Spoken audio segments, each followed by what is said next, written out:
Some of these tiaras were worn exactly once. Then the world never saw them again. Not because they broke or faded or went out of style. Because empires collapsed. Because revolution came.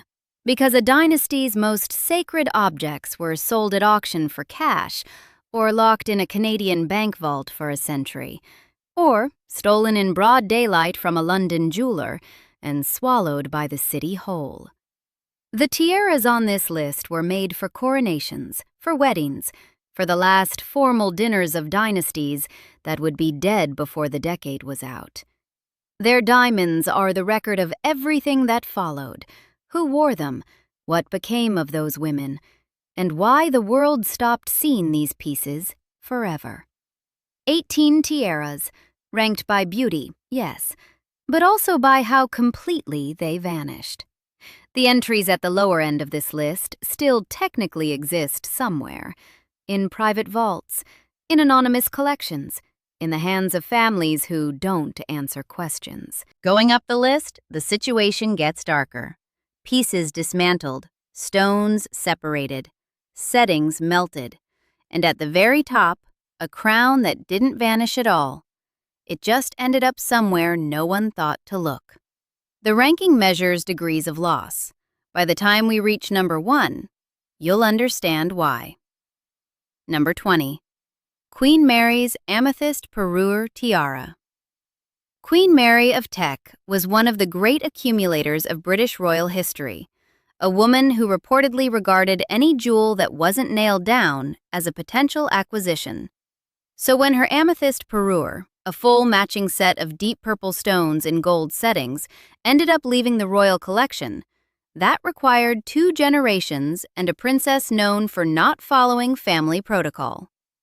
Princess Margaret sold the tiara in the early 1980s, reportedly as part of a broader liquidation of pieces she had inherited. What had been a royal heirloom for decades crossed a jeweler's counter and disappeared into private hands. In 1993, it surfaced at a Sotheby's auction in Geneva, where it sold for £55,357. That's where the trail ends. The buyer has never been publicly identified. The amethysts that once rested against Queen Mary's famously rigid posture are now sitting in someone's collection, or someone's drawer, and the royal family hasn't seen them since. Number 19. The diadem of Empress Marie-Louise, the one Napoleon had altered. Napoleon commissioned this diadem in 1810 as a wedding gift for his second wife, Empress Marie-Louise of Austria. The original setting was spectacular. 79 Colombian emeralds arranged across a neoclassical frame, a piece designed to look like the jeweled spoils of an empire at its peak. Marie-Louise wore it as one of the defining pieces of the Napoleonic court. The diadem survived Napoleon's fall, the Bourbon Restoration, the exile, the Second Empire. In the 1960s, it was acquired by Van Cleef and Arpels, who made a decision that jewel historians still argue about. They removed every one of the original 79 Colombian emeralds and replaced them with turquoises. Each emerald was sold off separately. The diadem still exists, but what you see today isn't what Marie-Louise wore. The original stones are gone. Distributed across private collections, the emeralds no longer connected to each other or to the history that made them significant. A tiara in name only. Number 18. The County of Surrey Diamond Fringe, the tiara that was killed to make 2 others. This one didn't vanish through revolution or theft. Queen Mary dismantled it herself, deliberately, in 1913. The County of Surrey Diamond Fringe was a band set with rows of graduating diamonds, each stone suspending a longer diamond drop, creating the shimmering curtain effect that defined the Edwardian fringe tiara at its most technically ambitious. It was the kind of construction that required a master setter who understood how diamonds catch light at different angles simultaneously. Queen Mary decided the diamonds were more useful elsewhere. She redistributed them to create 2 entirely new tiaras. The Girls of Great Britain and Ireland tiara, later passed through Queen Elizabeth II and Catherine, Princess of Wales, and now owned by Queen Camilla. And the Gloucester honeysuckle tiara. The redistribution made practical sense, but the original ceased to exist the moment Queen Mary handed it to her jeweler.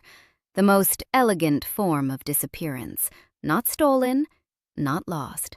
Gone by royal decision. Number 16.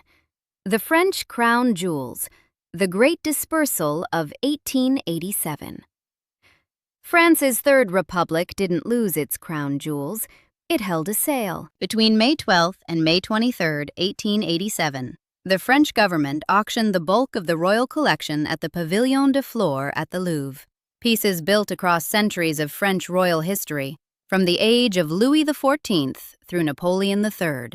Among them was the tiara that had once contained over 1,040 diamonds belonging to Empress Josephine, passed from her to her daughter Queen Hortense, and from there through generations of interrupted European royal lines until the Republic decided all of it was better converted to revenue.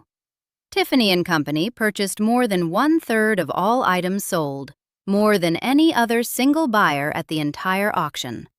The dispersal was so thorough that many pieces were broken up on the spot, stones removed from their settings and sold separately. Some tiaras survived intact into private hands. Others were reworked beyond recognition. The specific pieces Josephine wore in portraits that hang in the Louvre today no longer exist as she wore them. A republic's political decision, executed across 11 days, erased centuries of accumulated royal jewelry history. Number 14's Pearl Tiara, the wedding gift that vanished. On November 26, 1894, Tsar Nicholas II gave his new bride, Princess Alix of Hesse, newly renamed Alexandra Fyodorovna, a pearl tiara as a wedding gift. She wore it for the rest of her life. Research into the Romanov jewelry catalog describes it as probably made by Boucheron, composed of 18 gold flowers set with diamonds, in a style unusually light and refined for the heavy diamond aesthetic of the Russian imperial court. It was her everyday tiara, worn at family dinners, not state occasions. Something close to intimate by Empress standards. After July 1918, when the Bolsheviks executed Alexandra and her 5 children at Yekaterinburg, all trace of this tiara was lost. It doesn't appear in the 1922 Kremlin inventory with enough specificity to track. It wasn't confirmed at the 1927 Christie's auction. No verified sighting has ever been established. Whether it was dismantled, whether it vanished during the chaos of the revolution, whether someone took it before the Bolsheviks arrived, no one knows. The gift Nicholas gave her on their wedding day has been missing for over 100 years. Number 13. The Cartier rock crystal tiara, hidden in a wall, found by the wrong people. In 1911, designer Charles Jacot created this tiara for Cartier's Paris workshop. The material alone made it radical: sculpted rock crystal, set in platinum, with diamonds throughout, and a round diamond of 3.66 carats at its center. Jacot made a small series of similar designs in that period, pushing against the all-gold, all-diamond aesthetic that dominated royal jewelry. It was modern, strange, and beautiful in a way that felt more Art Nouveau than imperial. Princess Irina Yusupova wore it. When the 1917 revolution broke, she and her husband Felix, who had helped organize the murder of Rasputin, fled Russia, managing to smuggle some of their most important pieces out of the country. Not this one. They left it hidden in one of their Russian homes. The revolutionaries found it, confiscated it, and according to everything researchers have been able to establish, it was either sold or dismantled. No post-revolutionary trace of it has ever been confirmed. The most technically innovative tiara of the Romanov era, and it survived its owners by approximately 6 years. Number 12. The Diamond and Sapphire Tiara by Friedrich Kochli, made for a bride who died in a basement. Friedrich Kochli was a Swiss-born silversmith who had established himself in St. Petersburg as a craftsman for the Russian imperial court. In 1894, the year of Nicholas and Alexandra's wedding, he made her a tiara. 16 sapphires, deep blue stones set in a field of diamonds, mounted in gold and silver. It appeared in archival photographs of the Empress throughout the 1890s and early 1900s, a piece clearly designed for formal portraits, the sapphires vivid enough to read across a ballroom. After the revolution, it was included in the Bolshevik inventory of imperial jewels. Based on the records of how the Soviets processed that collection, dismantling pieces for the individual value of the stones rather than the artistic value of the setting, historians believe the Kochli tiara was broken up. 16 sapphires and however many diamonds, sold separately, the specific design Kochli created ceasing to exist as a unified object. What survived were the stones, not the intention behind them. Number 11. The Beauty of Russia tiara. Through a revolution, into a palace, into the Philippines. An 1841 creation by jeweler Karl Boleyn for Empress Alexandra Fedorovna, wife of Nicholas I, this tiara set the visual template for what people imagine when they imagine Russian imperial jewelry. 928 diamonds in a graduated fan, 25 drop pearls suspended from the lower edge, the whole piece designed to move when the wearer moved, the pearls swinging slightly, catching light. It earned its nickname. Sold by the Bolsheviks at the 1927 Christie's auction and bought by a firm called Holmes & Company, it was then purchased in 1930 by Charles Spencer Churchill, the 9th Duke of Marlborough, for £3,500 as a gift for his wife Gladys. It resurfaced at an anonymous London auction in 1978, then passed into the hands of Imelda Marcos, wife of Philippine President Ferdinand Marcos. When his regime fell in 1986, the tiara was confiscated by the Central Bank of the Philippines. After that, the original can't be found. The Soviet government made a replica in 1987. It's in the Diamond Fund in Moscow now. The original is either somewhere in Philippine government storage, in a private collection, or gone. No one is saying which. Number 10. The Wheat Sheaf Diadem, sold by the people who caused the famine. Created for Empress Maria Feodorovna, mother of the last Tsar, this tiara was one of the most conceptually striking pieces in the entire Romanov collection. 6 gold wheat ears, each inclined slightly forward toward the wearer's face, interwoven with delicate platinum stalks of flax. At the center, where the stalks converged, a 32.52-carat colorless Leuco sapphire, the sun, rising over Russian fields of grain. Photographed for the Fersman catalog in 1925, sold at Christie's London on March 16, 1927. Then it disappeared. The timing alone is historically grotesque. The auction took place 2 years after a Soviet famine had killed an estimated 5 million people, and 3 years before the collectivization policies that would produce the Holodomor in Ukraine. The revolutionaries who were busy destroying Russia's agricultural economy sold a tiara shaped like a wheat harvest to fund the state that was about to starve its own citizens. Whatever buyer took it from Christie's that day has never been identified.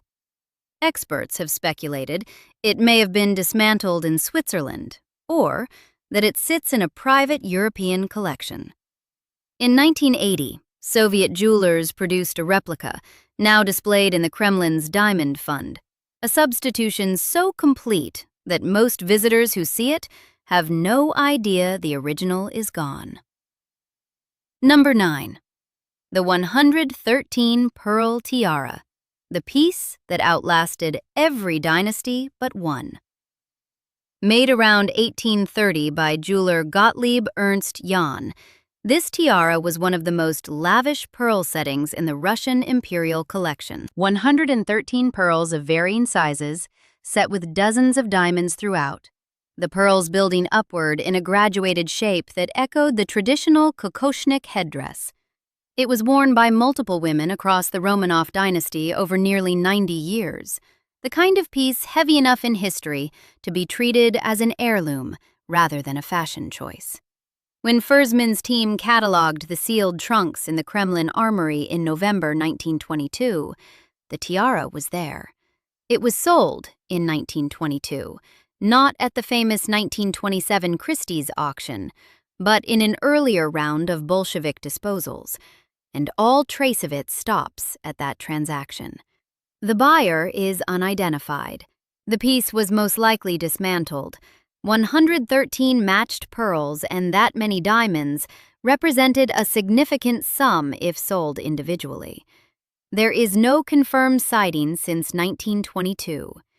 In royal jewelry terms, that is a disappearance so complete it barely left a paper trail. Number 8. The Duchess of Angoulême's Emerald Tiara. The survivor who lost everything anyway. Marie-Thérèse of France was the only member of her immediate family to survive the French Revolution. Her parents, Louis XVI and Marie Antoinette, were guillotined. Her brother Louis Charles died in prison at age 10. She spent years imprisoned in the Temple Tower before being exchanged for French prisoners of war. The people who called her the modern Antigone weren't being dramatic. She married and became the Duchess of Angoulême, and she spent the rest of her life navigating restored monarchies, Bonapartist returns, and successive waves of exile. Around 1820, an emerald and diamond tiara was made for her, a piece that somehow outlasted the chaos of her lifetime. When the Bourbon Restoration ended in 1830 and she went into exile again, the tiara disappeared into the murk of French crown property records, its chain of ownership across the following century essentially unverifiable. It was rediscovered in the 1960s with little documentation, exhibited at the Victoria and Albert Museum until 2002, when an anonymous buyer acquired it. According to reporting in Tatler, it was allegedly later purchased by the Niarchos family, a claim that has never been officially confirmed. The daughter of the guillotined queen, the tiara that outlived an entire dynasty, and now an owner whose name nobody is permitted to say. Number 7. The Florentine Diamond and the Habsburg Century, 100 years in a Canadian bank vault. When the Austro-Hungarian Empire collapsed in November 1918, Emperor Charles I didn't stay to negotiate.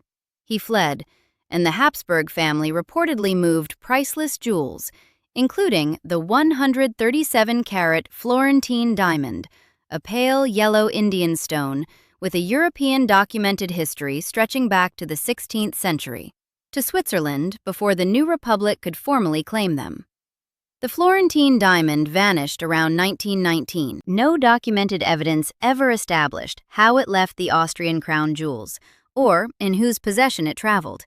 For decades, it was simply missing.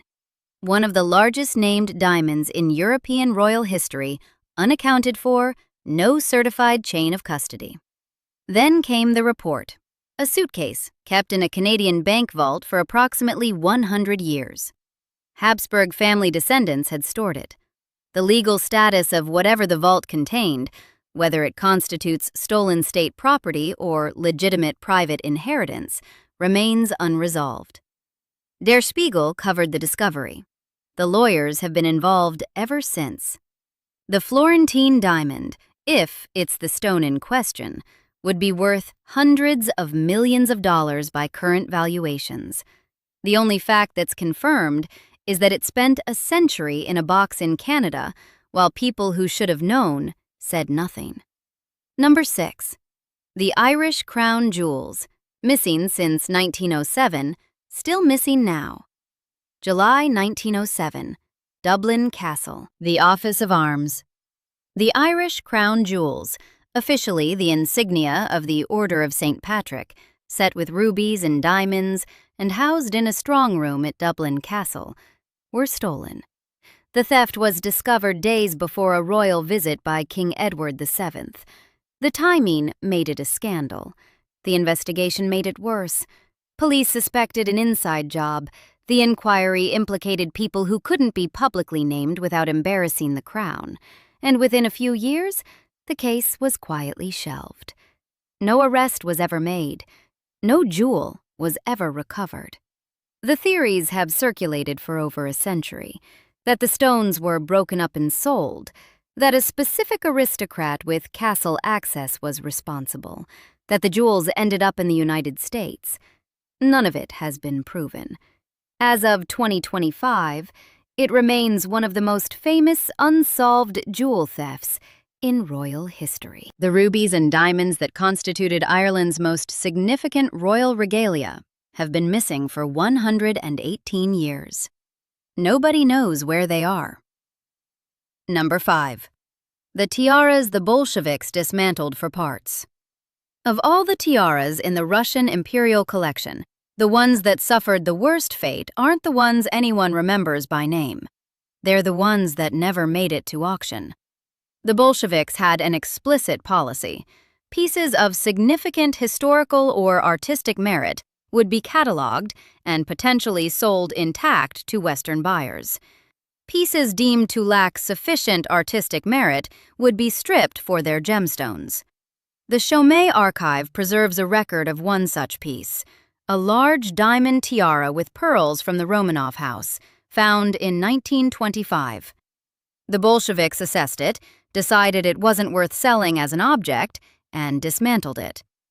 Between 1917 and the mid-1930s, 569 of the 773 items in the Imperial Diamond Fund were sold. Many of what remained had already been stripped before sale. The tiaras you see in Romanov family photographs, the ones worn at state dinners, at the opera, in the tiers of boxes that blazed with jewels on imperial opening nights, most of those pieces are gone. Not to the auction houses, but to the melting pot.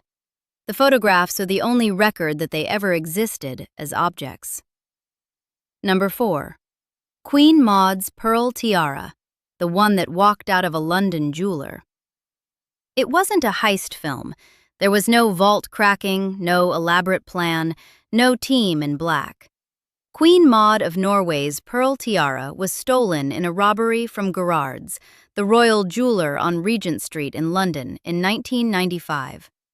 Estimated value at the time, £200,000.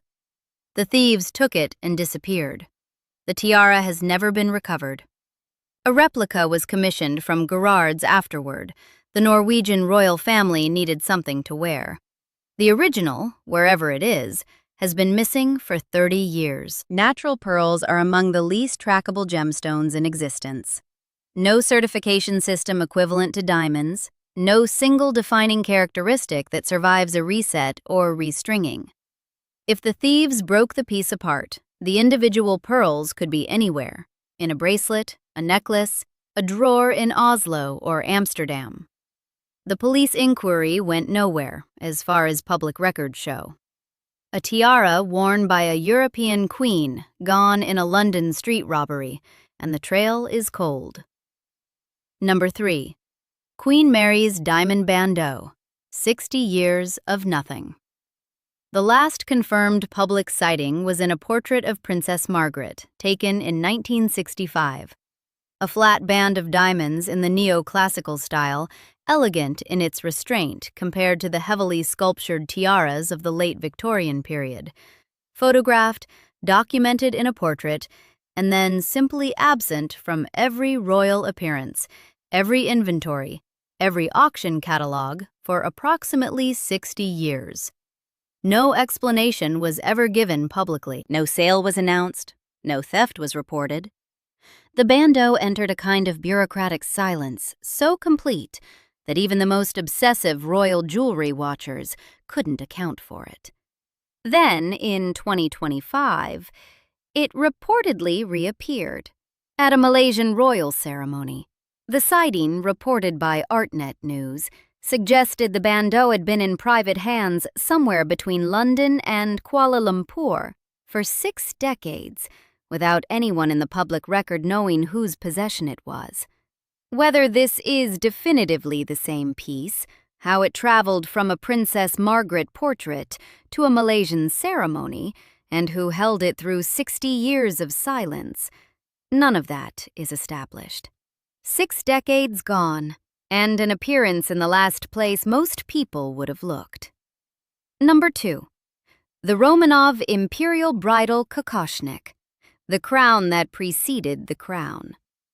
Here is something the photographs of Romanov imperial weddings make immediately clear. The tiaras were never worn one at a time. At Grand Duchess weddings, the bride wore the full imperial bridal jewel set simultaneously. A diamond kokoshnik tiara worn in front, the nuptial crown pinned behind it, long diamond earrings called the cherry earrings, a necklace, a jeweled cloak clasp, and heavy bracelets on both wrists. The total weight of diamonds on a Romanov bride was something no modern jewelry designer would consider putting on a person. The large diamond kokoshnik, the tiara worn in front, was architecturally distinct from the nuptial crown itself. Fan-shaped, built in the tradition Catherine the Great had introduced to the Russian court when she incorporated the folk headdress into imperial fashion. Its fate, after 1917, is one of the least documented mysteries in the entire Romanov jewelry story. It doesn't appear in post-revolutionary auction records with enough specificity to track. No confirmed sighting after the revolution has been established. The Fersman catalog photographed dozens of pieces that were later identified, but the specific bridal kokoshnik, worn in front of the world's most ceremonially significant imperial wedding crown, visible in archival wedding photographs across half a century, dropped out of every record at the same moment the dynasty did. Whether it was dismantled, sold privately, or is sitting in a European collection under a different provenance story, no one has confirmed. The crown that always appeared in front of the most famous crown, and it vanished completely. Which brings us to the crown behind it. Number 1. The Russian Imperial Nuptial Crown, Catherine the Great's Diamonds, in Washington, D.C. On November 26, 1894, Princess Alix of Hesse arrived at the Winter Palace in St. Petersburg to marry Tsar Nicholas II, wearing more diamonds than most nations have in their national collections. She wore the kokoshnik tiara, heavy bracelets, long diamond cherry earrings, a necklace, a jeweled cloak clasp, and pinned just behind the tiara, resting at the back of her head, a small orb-shaped crown that was arguably the most significant piece of jewelry in the Russian Empire. The nuptial crown wasn't visually dominant. That was by design. 6 silver bands, each covered in crimson velvet, radiating outward from the base and converging at the top. Between those bands, 3 rows of smaller, brilliant-cut diamonds flanking 2 rows of larger, cushion-cut diamonds, approximately 1,535 stones in total, with 320 of the larger stones alone weighing about 182 carats. At the apex, 6 large diamonds formed a cross. The crimson velvet against the white diamonds created a contrast that period photographs barely do justice to. The red underpinning giving the piece a warmth that pure diamond settings almost never achieve. It looked like a piece of lit architecture. The diamonds themselves weren't new to the imperial collection when the crown was assembled. They had traveled. They came from earlier Romanov jewels, a diamond-covered jacket and caftan belonging to Emperor Paul I, Catherine the Great's son, produced in Leopold Pfisterer's workshop in 1767. Catherine the Great's court jeweler, Louis David Duval of Geneva, made diamond dress ornaments and a diamond belt with tassels for Catherine that are documented in court records. The chain of inheritance from Catherine's era jewels through Paul I's garments into the nuptial crown is complex, and parts of it remain disputed by scholars.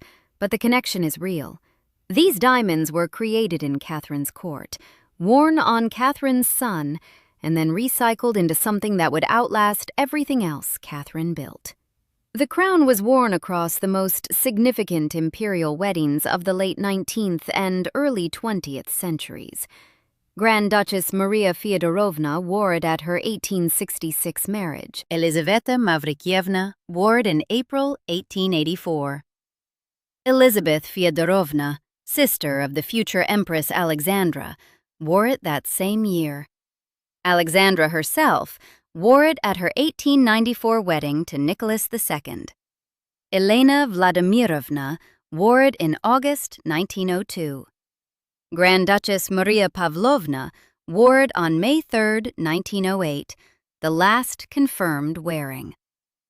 6 brides, 6 mornings when this crown was unpacked, pinned into someone's hair, and returned to the vault.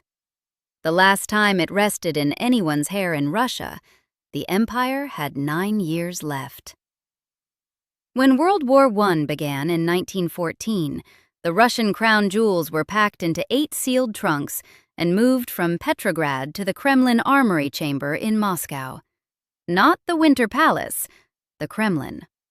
The trunks stayed sealed through the revolution, through the execution of the imperial family in Yekaterinburg in July 1918, through the first years of the Soviet state, when Bolshevik authorities finally opened them in November 1922. Mineralogist Alexander Evgenovich Fersman began cataloging what was inside. 773 items in the Diamond Fund, including the nuptial crown.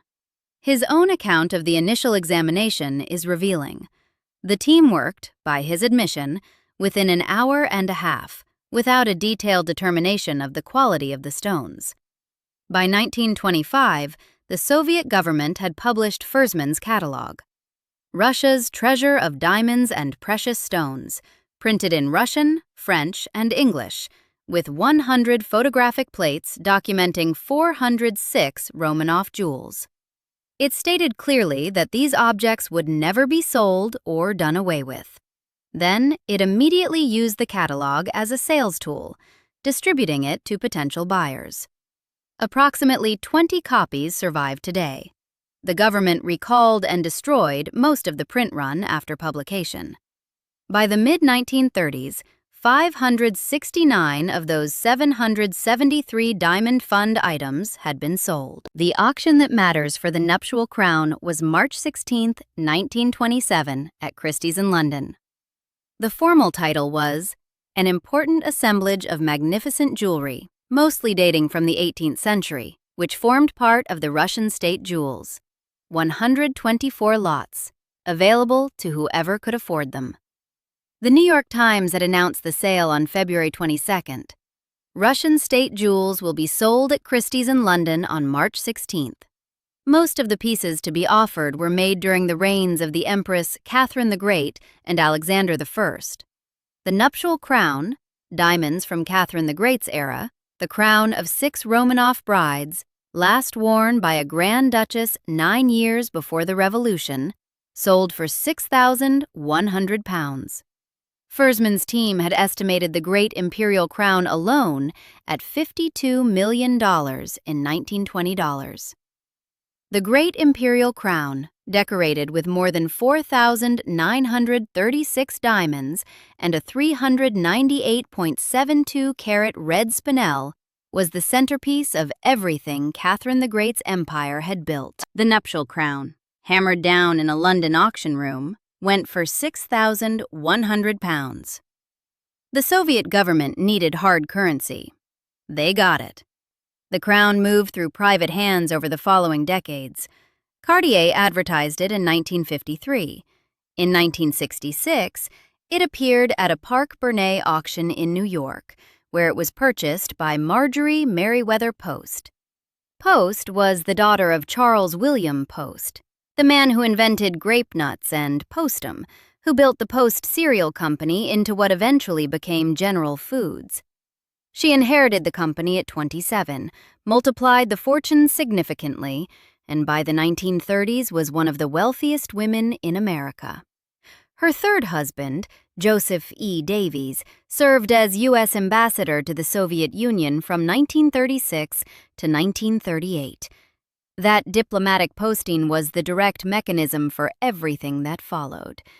She was in Moscow at the exact moment Stalin's government was selling off Russian imperial art for hard currency, and she bought nearly 90 Fabergé objects, imperial Easter eggs, porcelain services once owned by Catherine the Great, and eventually, at that 1966 New York auction, the nuptial crown of Empress Alexandra.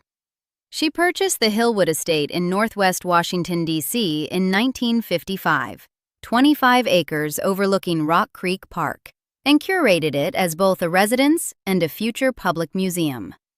She died on September 12, 1973.